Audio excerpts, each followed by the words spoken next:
The Crockett Early Education School and the Grand Prairie ISD STEM department teamed up to create a fun, engaging LEGO Family Fun Night.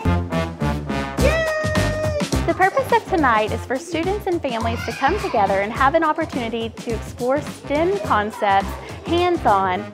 Coding Express is a very early introduction to what coding is. So basically, it uses color tiles to make a train do different things. In the digital storytelling station, our students have an opportunity to build different scenes using the community helper sets from LEGO.